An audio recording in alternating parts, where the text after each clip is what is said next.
Good morning, everyone. I can see we have got people starting to join us. I am Dimity Smith from GRO Events Group, and I am very pleased to be hosting this event today. We've got lots of people dialing in. At the last check that I did last night, we were at 237 people that were joining. Welcome everyone. Hello, Cara, Debbie, Gail, Kerry, Margaret, Maxine, Sheena, Sue, Susan, Tony, and Veronica, just as a few to start joining in today. I will just kind of keep chatting away until we have maybe sort of 30, 40 people joining in. And they're slowly coming through now. I'm joining you today from Kamilaroi Country. I am in Tamworth in New South Wales, and I am very excited to do this event for our second year running. We did this last year with Rural Aid as a very lovely partnership in 2021. That was our first year. We had Catherine Marriott last year. And this year, I'm so pleased to say we have Nat Sommerville from Australian Women in Agriculture, the president from South Australia, and also Emily Riggs from South Australia from Iris and Wool. So both of those are just sitting in the background now. We've got more of you joining. And just with a few more, we'll get things started. We'll probably wait 2 or 3 minutes.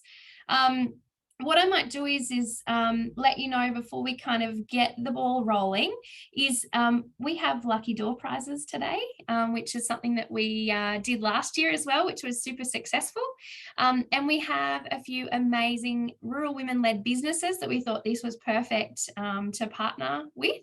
So if you can jump onto your Instagram, if you have Instagram or Facebook, you can look at Facebook as well. And we have a few businesses. So we have the Dill Tickle, which is Lizzie down in Mandurin. So if you follow at the Dill Tickle on her Instagram page, then we've also got earrings. And I should say the Dill Tickle prize is that we have a beautiful $50 voucher for some beautiful products. So I will share my screen and show you the image of that. This is what the prize will be for one of those. So if you want to follow the Dill Tickle, this is one of the prize packs. So whilst we're waiting for some others to join, make sure you go onto Instagram and follow at the Dill Tickle. The next prize that we have, which is another lucky door prize, as more people are joining, welcome. I'm just going through the lucky door prizes for today.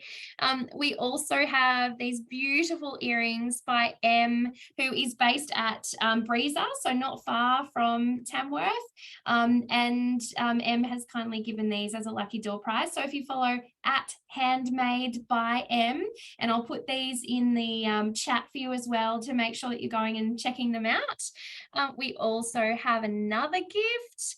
So we've got heaps of lucky door prizes today from my beautiful friend, Claire Warby, who you may have seen. She was actually on Farmer Wants a Wife and met her husband, Scott, out at Mungandai on Farmer Wants a Wife. And this is her business, The Country Curated. So if you want to jump on, she's giving a cushion, a beautiful bespoke cushion as her gift for today for a lucky door prize. So if you hop onto her page at The Country Curated, you can find her things there. And then last but not least, we have Found Regional. So for those just joining us as well, I'm just sharing some of the businesses that have given lucky door prizes today, and Found Regional are giving a subscription to their magazine, which is wonderful. So this is a picture of it here. So what I'm going to do is I'll stop sharing my screen now. We've got nearly 35 people on, or 38 actually. I'm going to start with a poll. And I would love to know what state or territory you're from as we're getting started. If yeah, you're on the screen now. Oh, we've got lots of New South Wales people, some Vic, ACT, South Australia, a few from Queensland, a few more from Vic. So definitely State of Origin is saying that Queensland is, New South Wales is the go. My screen is playing up on me, but that's fine. But yeah, so I've still got that poll going. So if you want to fill that in, I think we've got nearly everyone has responded. So we've got lots of people dialing in from New South Wales, Vic, ACT, South Australia. No one from WA, NT or Tas yet, but you know, there's still time to join. So what I will do is I'll share that with you. That's where we are. And I will now jump in because we're basically at the 40 mark. And Cressida, hi Cressida, welcome. And hi Michelle, welcome. So everyone, I am Dimity Smith. I'm the founder of GRO Events Group, and I am very proud to be doing this event from Kamilaroi country in Tamworth in New South Wales. I am joining this event is the second year that we've done with Rural Aid, with Lauren Stracey from Rural Aid, who I'll bring on in a little while to join. But before we begin and I talk about this amazing celebration that we're doing and this special event, this virtual morning tea to celebrate the International Day of Rural Women, I'd like to just ask Natalie Sommerville, President of AWIA, one of our speakers today, to pop on her camera and to do an acknowledgement of country for us today. Thank you, Dim, and thank you so much for having an acknowledgement of country, because it's really important, especially when we're talking about International Day of Rural Women. So before I start, I just want to be able to acknowledge that I am speaking from Nudgee country here in the mid-north of South Australia. And I'd like to, pay our respects for all the mobs that we are all meeting on today, right around Australia, and that we are thinking of everybody as we discuss these important matters today during our discussions. So when we talk about rural women cultivating good food for all, I just want to also mention how important our First Nations people have been and still are in providing good food for all here in Australia, and continue to do so. Thanks, Dim. Thanks so much, Nat. Thank you. As you'll meet Nat a little bit more when she comes through to speak. So as I've mentioned, for those who are just joining us, we have lucky door prizes today from @the_dill_tickle. And then we also have earrings from M Base Nibriza, which is @handmade by M. The Country Curated, my lovely friend Claire up in Munganda, which is @the Country Curated, and @found_regional, a magazine subscription. So if you wanted to follow them on Instagram, we highly recommend that you do so. That the winner will be drawn out by those rural women who own those businesses, and we will let you know at the end of the call today. So gotta love when you can get a prize for such a special day. So today, as I mentioned, is a very special day with GRO and Rural Aid putting this together to nurture you. After the past few years of drought, flood, fire, COVID, we're feeling pretty exhausted. Last year, the theme was grit, and that was really reflective of the fact that we are having to really put in and just keep the pedal down when there was no rest and not really the opportunity to have a break or rest on our laurels because things had been so tough. I'm a psychologist, not currently practicing, but that's something that mental health, obviously, and particularly for rural people, has been something particularly that I'm passionate about for a long time. So when this topic opportunity came up for us to partner with Rural Aid again, this was something pretty special. So what I want to do is now is introduce you to Lauren Stracey. So Lauren, if you want to pop your camera on, I'm going to embarrass you by reading out your bio. So everyone who is watching, I want you to meet Lauren. Lauren and I have worked together on now our second event, and it's been a wonderful partnership.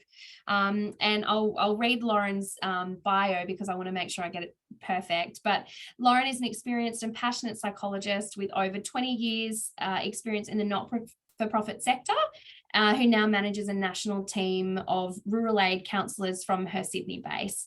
Lauren spent her formative years working as a stable hand, spent hours on horseback, and this sparked a deep connection to the Australian bush.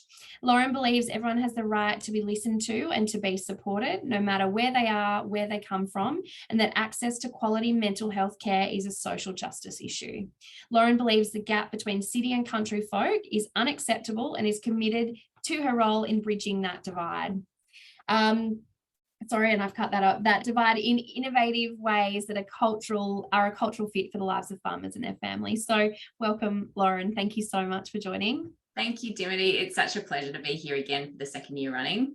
Amazing. And before I forget, do you want to just hold up what you've got as your special treat? Oh yeah, this has taken so much self-control to not actually eat them all. So these are the beautiful little bickies that we have for the event by Sprinkle and Bake. So you can still order them even if it's after the event, and it smells so good. I've had so much self-control to not be having a little nibble on that today. Yeah, look, I forgot mine. They're in my car right now, but I'm not gonna lie, I did crack into them before today. So very delicious. Now, one quick poll just for a bit of fun. I am going to ask everyone, what is your morning tea treat of choice? So if you're on the call, I want you to have a look at this. It should be on your screen right now. Okay, we've got someone who's into some scones, baked treats, something savory. Yeah, so we've got a bit of a few Scotch fingers. Yeah, we've got a bit of savory. So we've got a bit of a mix here. Most people are about the scones or baked treats or something savory, and a few Kingston biscuits. I've got Sprinkle and Bake, you've got Sprinkle and Bake. Yeah, so we've got a few options here. So I'll share this with everyone. So that's sort of where it's looking. We're definitely going to get some more Sprinkle and Bake added here. And we haven't put our stats in either. So that's why it's a lot. All right. So Lauren, what I might do is, I guess I want to ask you just quickly before we bring in Nat and Emily, can you tell everyone a bit about your role at Rural Aid and what you do? Yeah, sure. So I manage the national team of counsellors who live and work in rural Australia. We provide counselling services to farmers, farming families and farm workers as well. All our services are free, and what we really love to do is actually go out on farm to meet with people face to face where possible. So if you know someone who needs a bit of support, or you know, or yourself is after a bit of support, you're absolutely welcome to give us a call. We can provide telehealth support if you are a little bit outside of our range, or it's just kind of works better for you. Otherwise, we'd really love to come out and visit you face to face. We do a range of different events around the country as well. So we're really about trying to promote good mental health in all its forms. And so not just working with people who are having a tough time, but actually just looking at how do we celebrate and support rural Australia to have positive connection and mental health and really strong relationships between people. Yeah. Amazing. Got lots of love hearts coming through for that. And so tell me, I guess, what are you hoping to gain from today's nurture webinar? I think for me, Rural Women's Day is a particularly special event because it's an opportunity for us to actually just stop and really reflect on the incredible contribution that rural women are making to Australia. It's also a chance to celebrate and acknowledge the innovation, the leadership and the community building that women are making in shaping the future of rural communities. Well said. Well said. All right. Well, what I'm going to do is I'm going to step out and leave you and get you to introduce our other two amazing speakers. So Nat and Emily, if you want to pop your cameras on, I will turn mine off and leave Lauren to do the interview with you. Enjoy. Hello. It's so good to have you both with us today. I'll just read a bit of a bio of both of you, so hang tight while I formally embarrass you both. After cancer struck twice, Emily Riggs designed a life with purpose. When she was just 10 years old, Riggs was diagnosed with non-Hodgkin's lymphoma. Shortly after her diagnosis, her mother lost her own cancer battle, passing away from breast cancer at age 43. In her most difficult days, Emily found herself turning to fashion for comfort and to express her creative flair. Years later, Riggs found love with Tom, a fifth-generation merino farmer. Together, their family run 15,000 merino sheep across their properties in Burra, South Australia.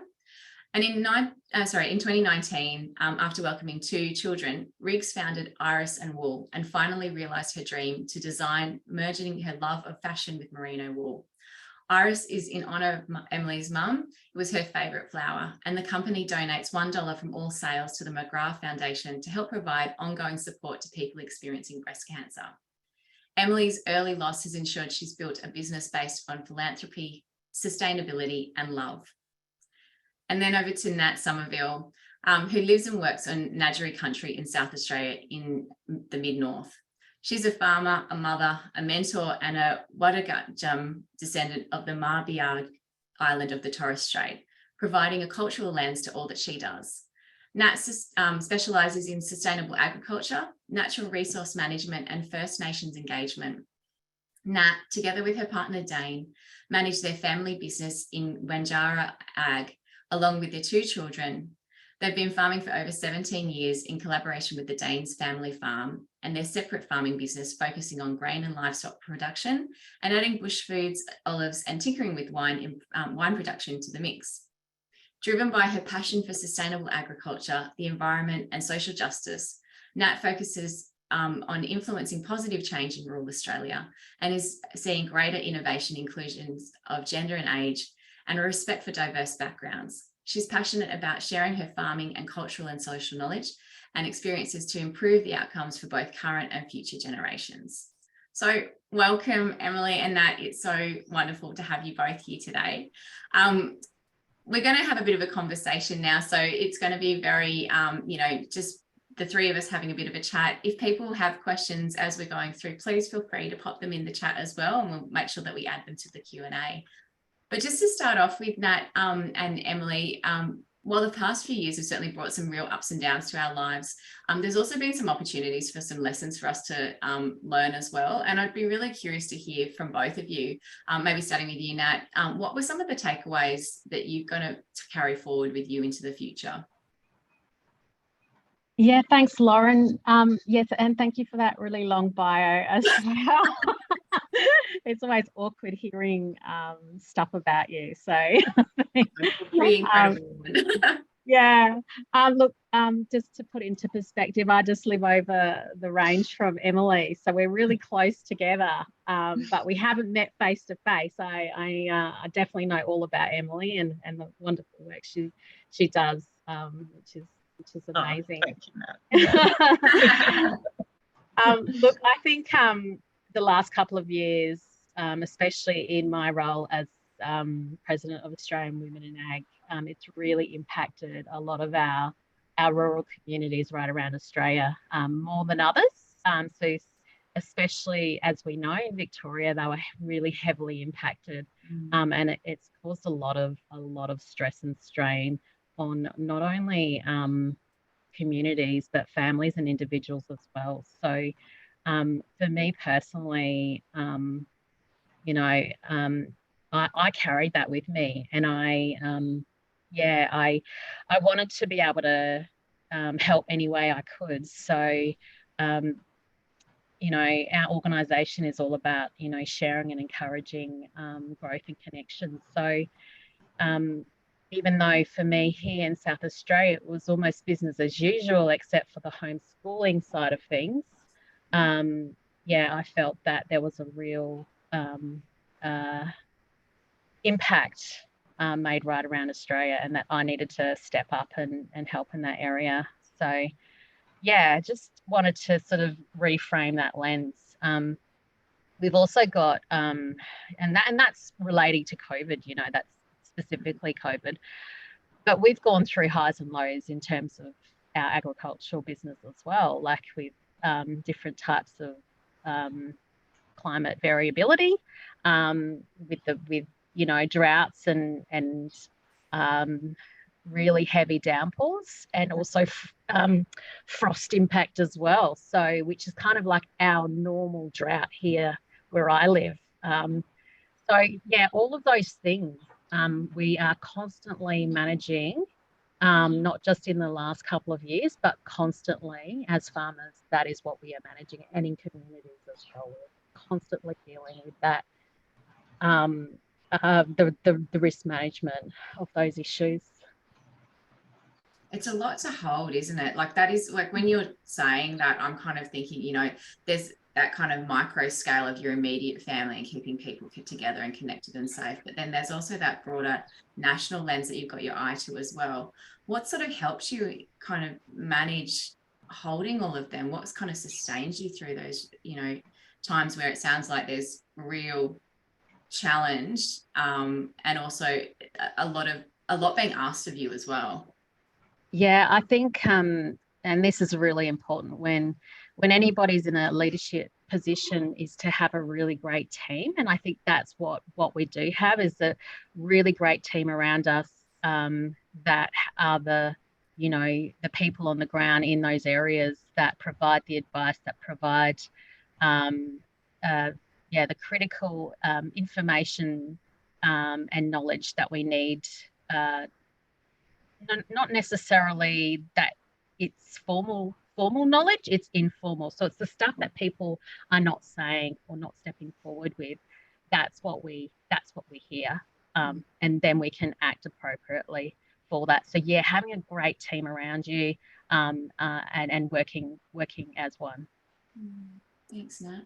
What about for you, Emily? Like, what have been some sort of takeaway lessons that you've really kind of going to carry forward after some really challenging times over the last 12 months? Yeah, I think for me personally, it's been a big wake-up call for me for saying no to things, and like really slowing down and only doing things that align with my values, and also realizing my own self-worth, and the importance of family, and just spending time with them. Like we love just going for a drive around the property and checking out the sheep, the lambs. I was just saying before that prior to a couple of months ago, we hadn't had out east on our stations, we hadn't had much rain, but like an inch over the year for the year. And I know a lot of you East Coasters are getting flooded, but it's actually like torrential rain here at the moment. It's so good. And it's raining out at our stations. So yeah, it's just, and all of that, like slowing down, saying no to things, spending time with your family, it all just really comes back to looking after your health, mental health and physical health. Yeah. Yeah. Do you think for both of you, like, you know, COVID was such a learning curve for so many of us. Do you think there's been anything that we're able to take away from that kind of lesson of having to kind of really close down and regroup that will help us nurture ourselves moving into the future?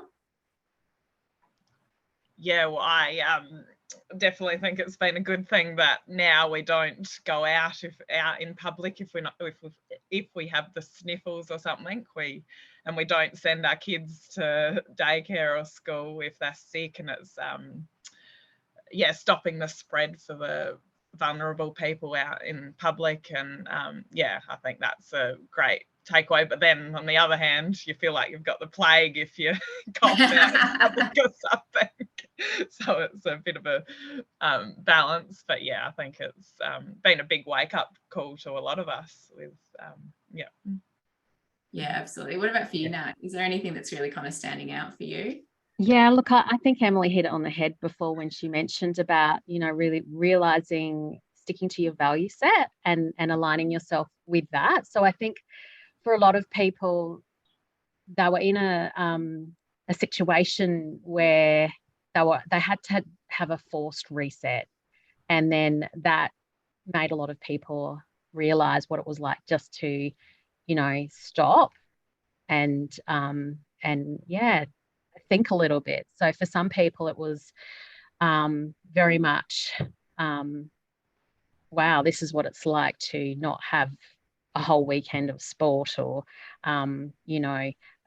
whatever it is, the norm during, you know, sort of rural community life.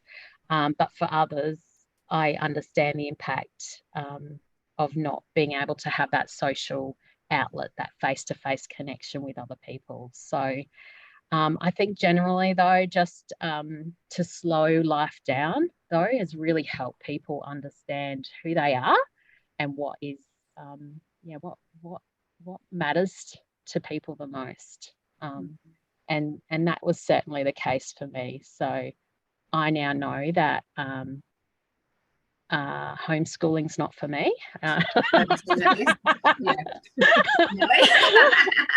I really appreciate the teachers that teach my kids and just educate. And hats off to all those, you know, people out there that homeschool their kids, especially in remote places where, you know, it's your classroom, just you and your classroom, and maybe a teacher every now and then online. But yeah, it's really made me appreciate a lot more what I do have and what our family has as well.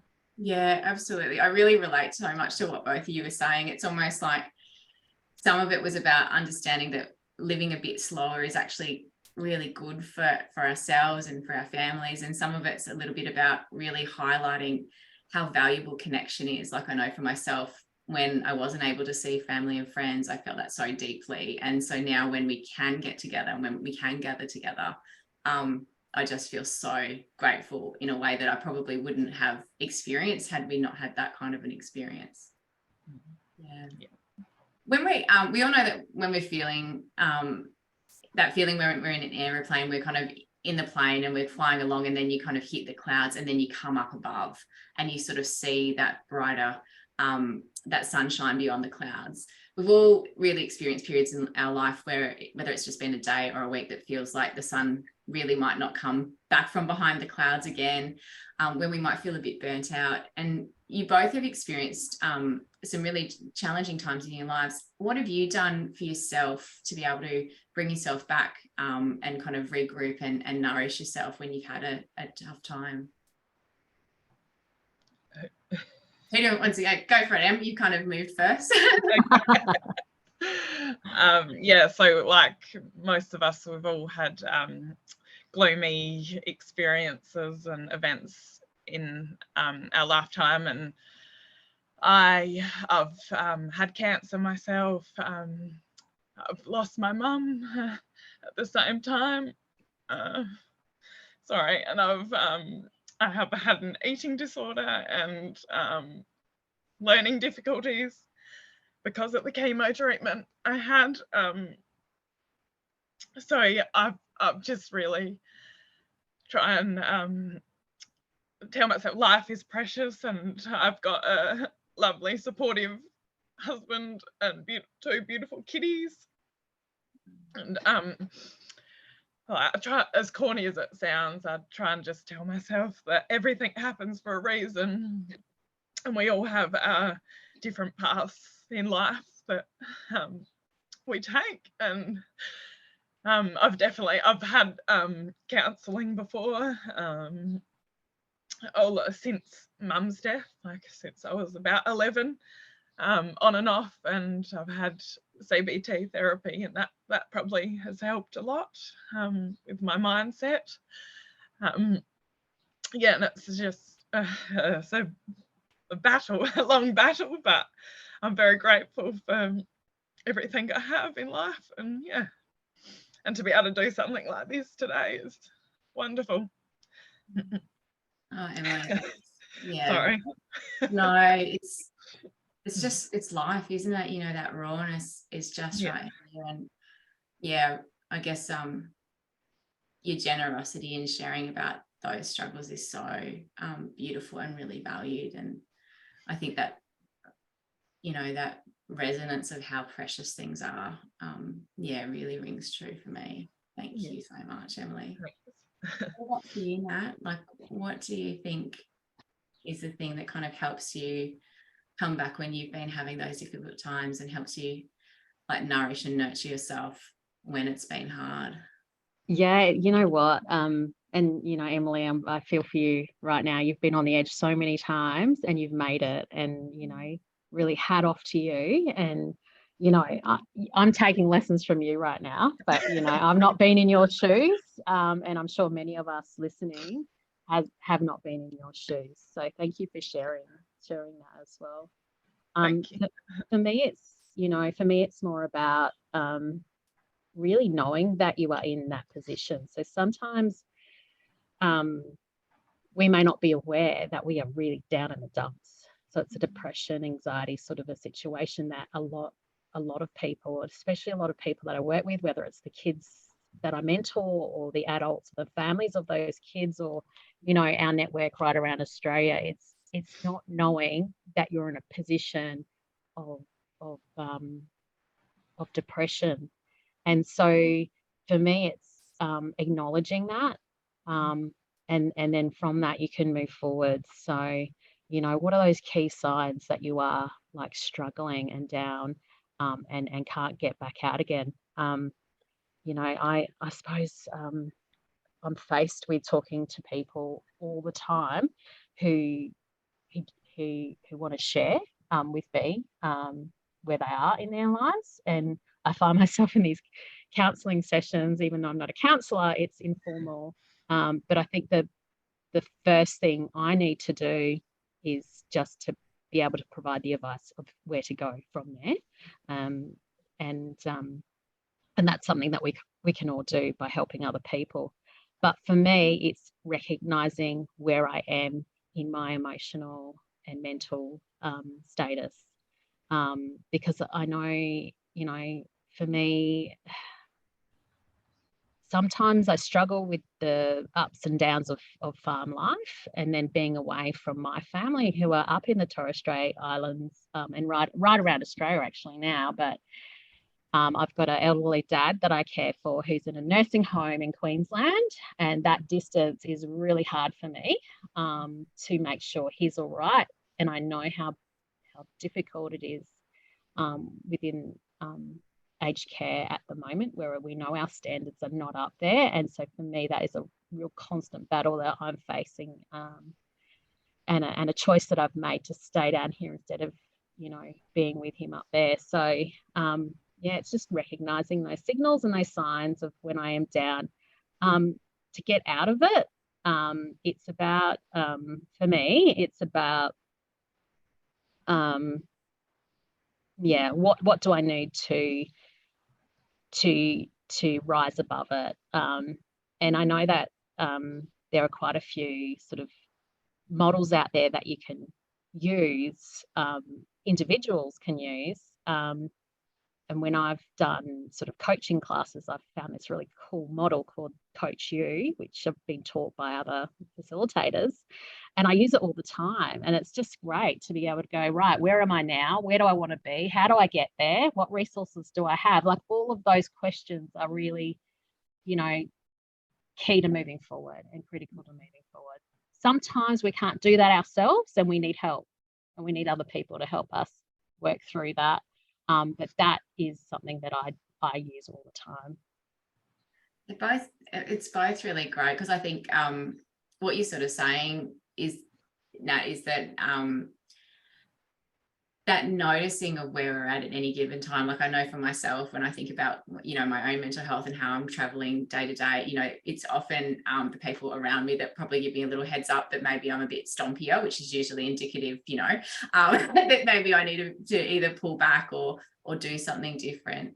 And I really think that, you know, both of you have spoken about community and the importance of a supportive community to have around you. How have you connected with the people that you love, or the people that support you, or the people in your safety net, to help you when you kind of, just not necessarily those dark times, but just those kind of everyday times that all of us face, as well as the more challenging times as well? Yeah, so the saying "it takes a village" is very true. I rely on my husband's family quite a bit. My in-laws, they I wouldn't be able to do Iris and Wool without them and without my husband's support. And I'm also lucky we've got fabulous daycare in at Borough, which is only like 5 minutes down the road. So that's where my two kids are at the moment, so I can do this. And yeah, I rely on that a lot. I'm very grateful. I don't know how other regional people can do it without their access to daycare or family support. So my hat goes off to people that are in that situation. And then, so Iris and Wool really has been built on my Instagram community, and I share my life story with them, my everyday life with my Instagram family, and it's probably been a bit of therapy for me. Iris and Wool has given me a confidence I've never felt before, so I definitely probably lean on that community a bit as well to get me through. And these kind of sessions, it's therapy for me, because I'm talking out my experience, and yeah, it's just I feel like, yeah, you need to talk to people about it. You can't bottle it up. And yeah, we're not all Wonder Women. We've all got our own issues going on, and it's nice to be able to share them and have that support. Yeah, our common humanity, isn't it? You know, there's such power in sharing our stories and connecting and just knowing that we're all, you know, got the same kind of deeper stuff resonant with us as well. Yeah. What about you, for you, Nat? Look, I think it's definitely hanging out with like-minded people. I think, you know, that's the key, whether it's other women or other men, whether it's, you know, heading to the pub or going to the footy or whatever it is for every one of us. I think it is that connection and knowing that we're part of a community. Now I know, I was managing or coordinating a group of women of farming women for over 10 years in our local mid-north area, and it was you know, just fabulous to be able to get together and not only learn but also, you know, debrief and share our everyday going on, because it's quite, you know, being in a farming family is quite challenging sometimes, and sometimes we don't want to air it in public, but when you're in a safe, trusting group, it's okay to do that. And I think a lot of us value having the opportunity to do that. So when we are, you know, in a position of anxiety and not knowing where the future's going for us when we're on farm, it's nice to be able to share that with somebody and have somebody else go, yes, I know exactly how you're feeling. Our succession plan's going to crap too, and I feel really, really, really,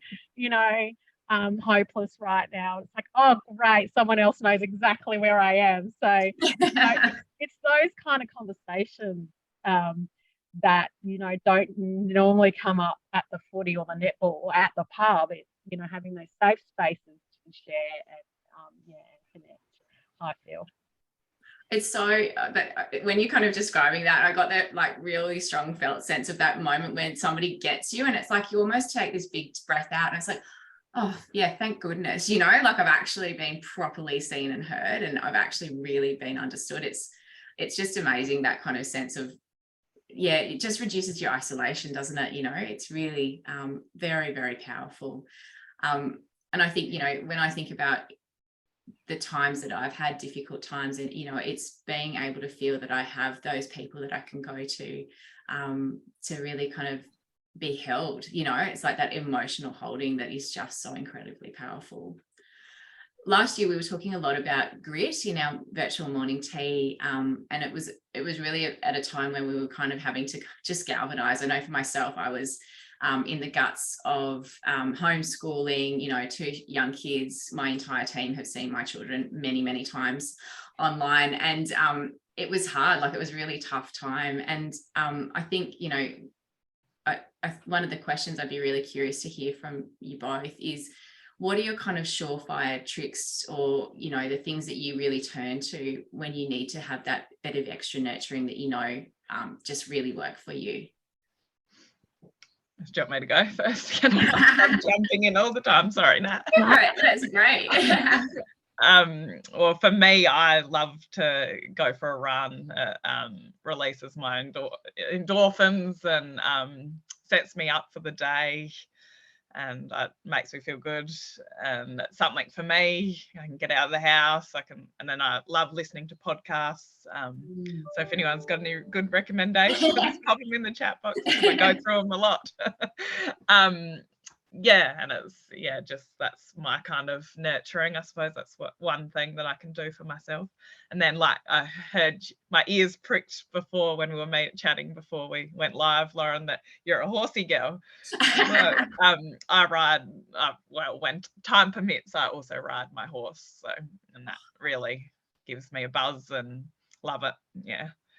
Something about animals, hey, like I know my dog, we were chatting about dogs before we went online as well. My dog's a really important one for me too. Yeah, I've got my dog lying down here. Beautiful voice.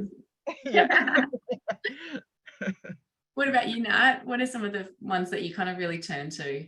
Well, look, I have just gotten back from the Torres Straits, and, you know, having that blue sky, blue water, nice warm weather, and connection to family was an instant lift for me. You know, that is, something that is number one for me, but that's really expensive to get up there. Like that's not an everyday thing. The same price for me to travel from Adelaide to Cairns was the same price for me to get from Cairns to Horn Island, and that's not including the ferry ride to on from there. So I can't do that every day, but what I can do when I'm down here and, you know, feeling the you know, the pinch is, yeah, just get out into nature, get out and, you know, really observe what's around me. It's that mindfulness of, you know, what's happening around me, and really reflecting on what's good in my life right now. So I think reflection is always great to understand not only what's crappy, you know, it's okay to say things are crappy right now, and this is what's making me unhappy, before you head into no, everything's good because this and this and this is really good in my life. So really acknowledging that, you know, you're really down for these particular reasons, and then moving on from there. So yeah, I love to get out, go for a wander.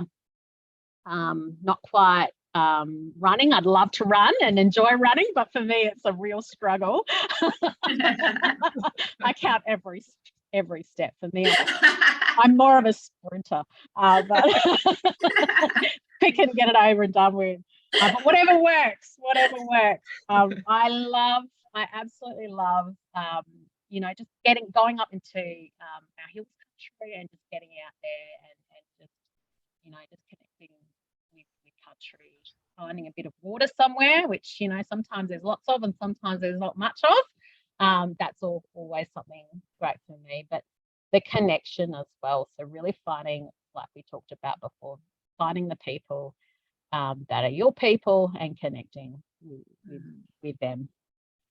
It's interesting, you both kind of named a couple of things that were like those bigger picture ones that we kind of reach for, like, you know, once or twice a year, but also those smaller ones. And I think, Nat, when you were saying then that taking a moment of being able to actually just say to yourself if things are crappy, it's there's a saying, I'm going to get like brain psych nerdy on you for a second, but there's a saying called name it to tame it, where basically if you name those difficult emotions to yourself, it actually squirts some nice soothing neurotransmitters into your brain that actually settle your nervous system down a little bit. So doing little things like that and then going, okay, and now what else do I need, is really important.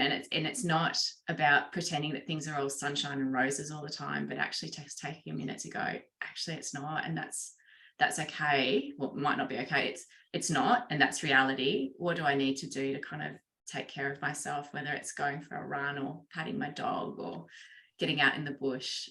You know, all of those things are so nourishing in supporting us and so nurturing. So just while we're kind of starting to get to the end of our conversation, if there were one or two daily practices that you know for you that have worked that you could kind of give to our co-morning tears today that they could try tomorrow, what might they be? What would you suggest? Well, I'm no real self-care queen, but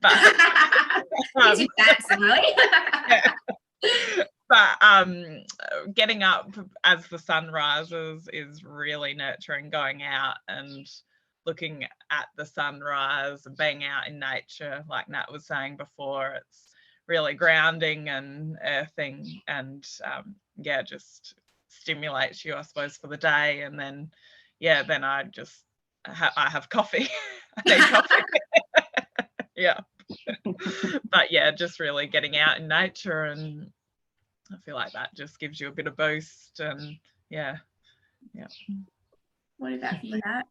Yeah, I love my coffee. So that's what I have first thing in the morning, every morning. And I might only have one or two, but that's it. But it makes such a difference. But I think look, what I've learned is that there's so many great resources out there that we can access, and including a lot of women coming through that have been through the AgriFutures program, the Rural Women's Awards, and especially one of our locals, Steph Schmidt. She's got this amazing program that she's just pulled together.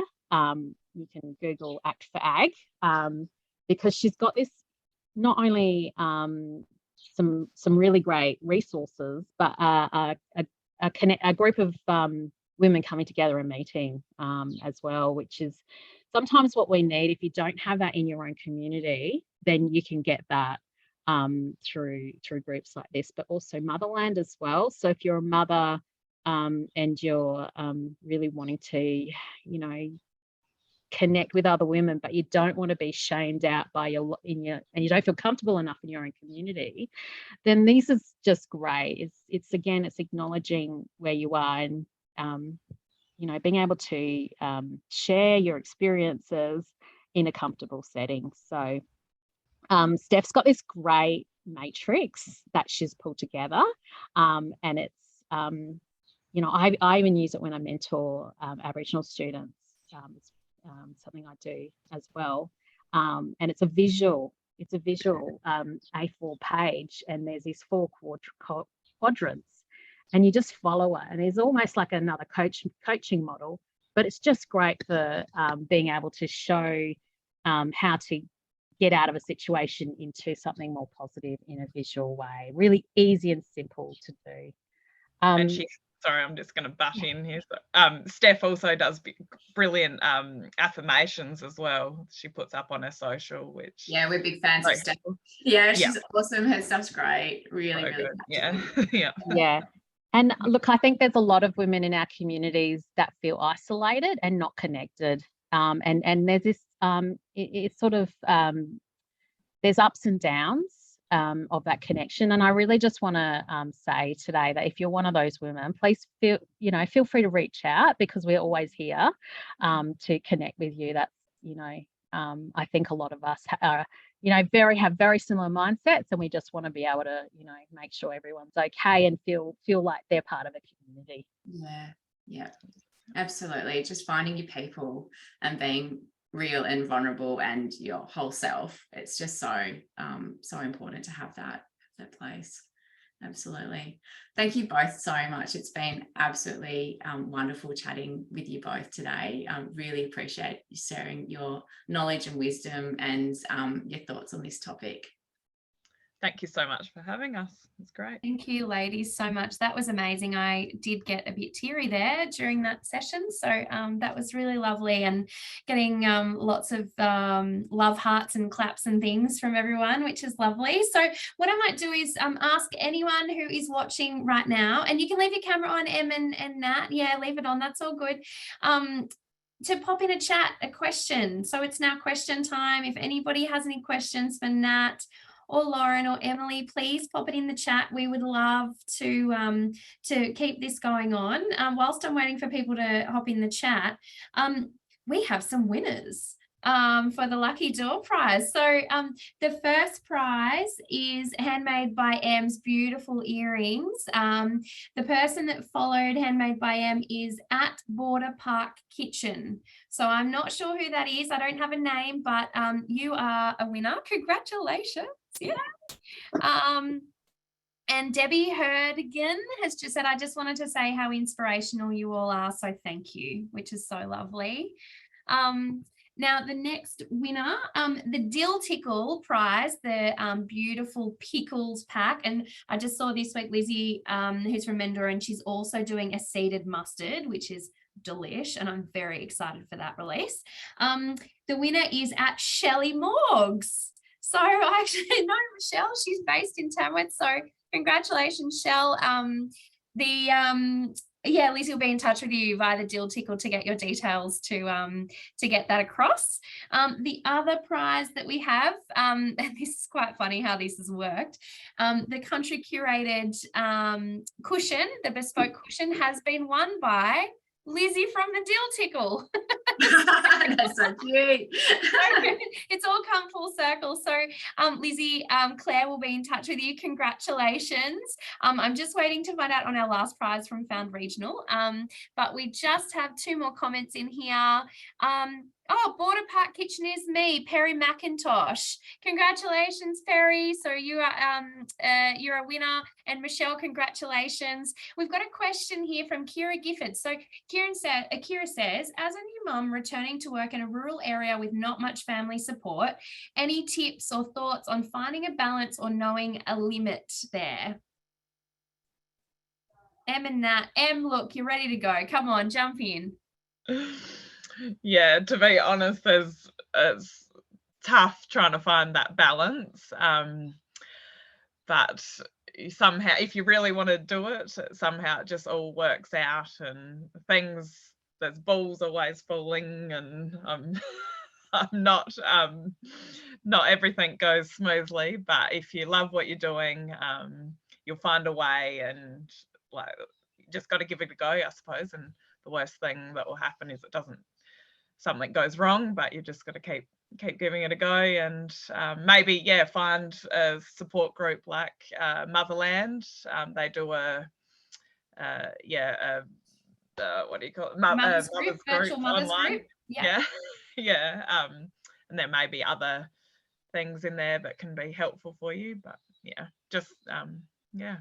you'll be right. Suggest off the back of that too, Steph from Act for Ag also has a program that's specifically targeted to mums on the land, and supporting from a mental health perspective, which would be very complementary to what Steph at Motherland is doing. So just thought I'd throw that in there. I'm a big fan of Steph. I've done psych supervision with her for the past year or so. So I'm a big supporter of Steph as well. Nat, what are your thoughts on that? How do you juggle it? Because I've heard people talk about you go into the schools, like Steph has told me, you do so much.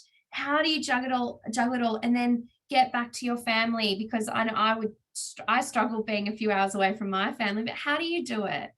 Look, my advice would be just take it slow and little bites.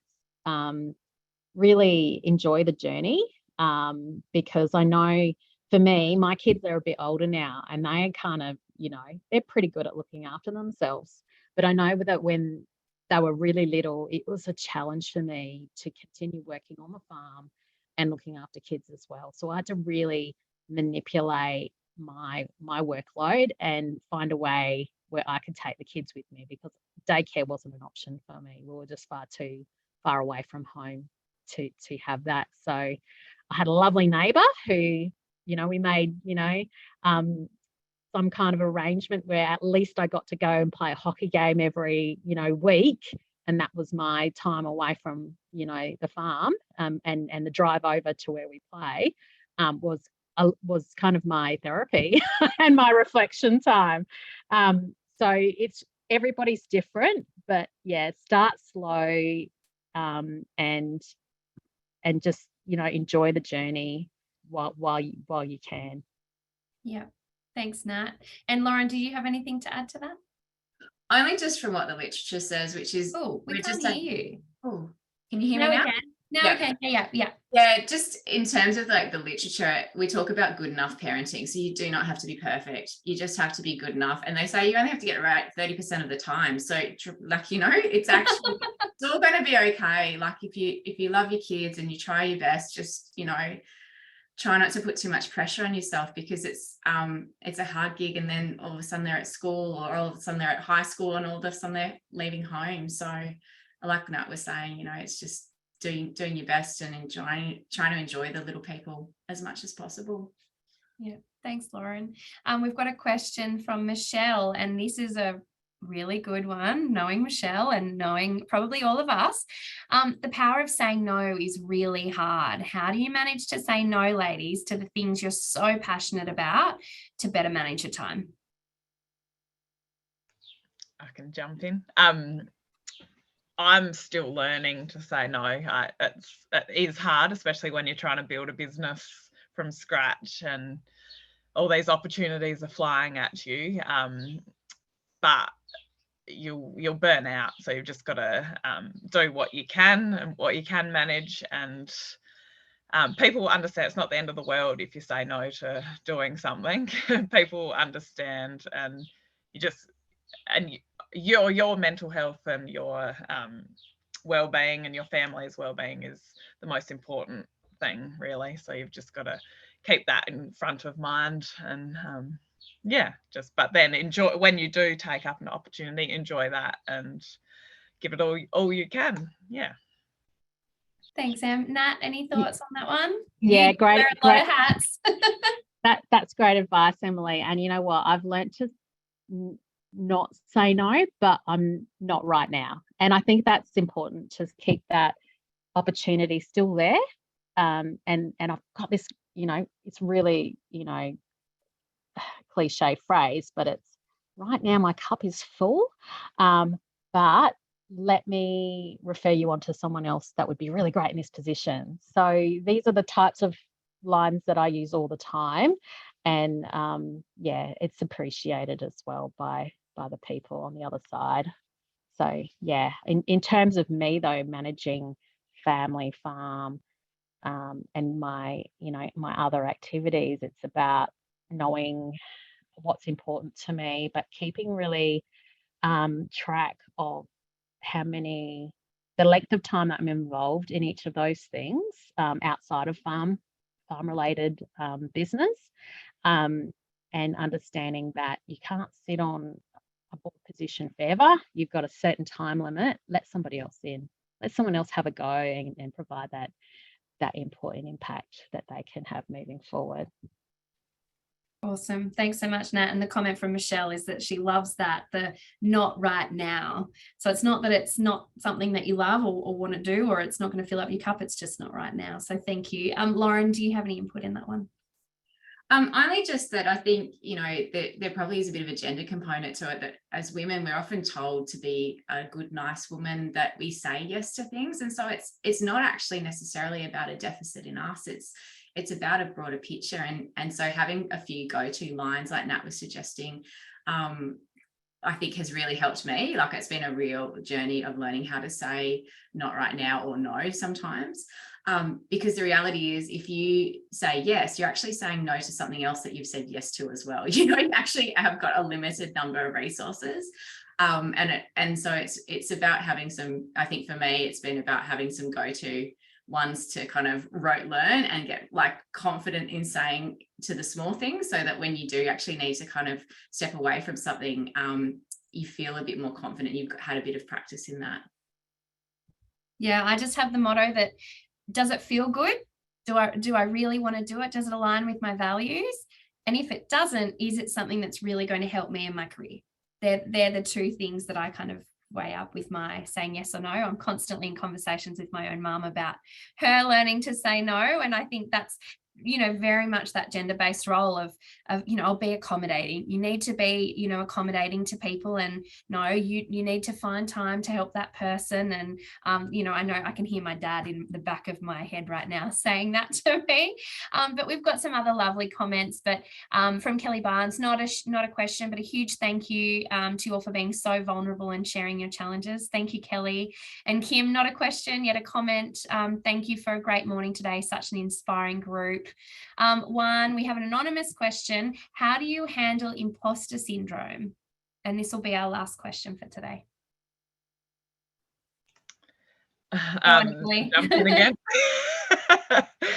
Yeah, this has been a massive thing for me, imposter syndrome. I think as women, we expect perfection, expect us to be good at everything, and being vulnerable, putting your work and life out in the real world. It's and I always wonder like what people are thinking of me behind the scenes, and it's just a work in progress. I think it's always going to be there for me, but I just have to think that if I'm helping one person, that's brilliant. And I know, and honestly, people probably don't even think about what you're doing, and they don't really care, to be honest, I suppose. But you've just got to, if it feels right, just do it, and just try and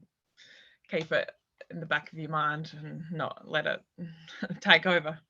Yeah, thank you. Nat?